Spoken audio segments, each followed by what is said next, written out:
اهلا بيكم حبايبي ملح الارض ونشرة اخبار جديدة. النشرة دي بقى فيها روشتة. الروشتة دي عايزك تحطها في دماغك كده وتحللها. احنا بنشوف هري كتير على الفيس وعلى السوشيال ميديا، واللي يكلمك في مواضيع واللي يكلمك في خزعبلات، وانا هفسر لك القصة بالراحة.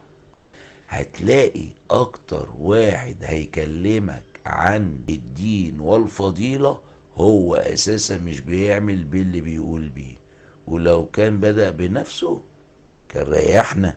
اكتر واحد هيكلمك عن التعليم الفاشل والدولة المتراجعة في التعليم، وتلاقيه كده قاعد بيعدل على اي قرارات تاخدها وزارة التعليم، هو نفسه اللي ما كانش عنده اي مانع ياخد شهادته بالغش وانه يبص في ورقة اللي جنبه. اكتر واحد هيكلمك عن الفساد والمحسوبية هو اللي مش طايق يستنى دوره في اي طابور، وبيجري له على اي واسطة او يكرمش له اي مبلغ لحد ويشربوا شاي بالياسمين علشان ينجز. اكتر واحد هيكلمك عن الفشل اللي احنا فيه والمستقبل الاسود اللي مستني البلد هو اللي اساسا فشل في تحقيق ولو حلم واحد له قيمة في حياته. اكتر واحد هيكلمك عن القبح والدولة اللي بتنشر القبح ما بيهونش عليه يمشي خطوتين للصندوق عشان يرمي زبالته ويتفسها تحت اي شباك ويأذي غيره.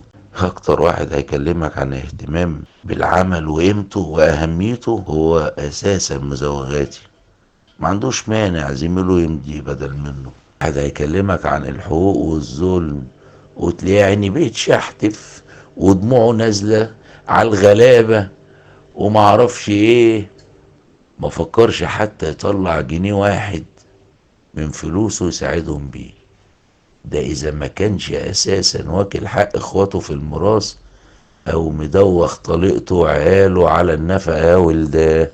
اكتر واحد هيكلمك عن الدولة اللي بتخرب في الميزانية وما عندهاش اي اولويات في بنود الصرف هو نفسه اللي مش عارف يمسك ميزانية بيته ولا يظبطها، وممكن بيضيع نص دخله في السجاير وعلى القهوة والباقي كروت شحن يستهلكها في شتيمة خلق الله على السوشيال ميديا.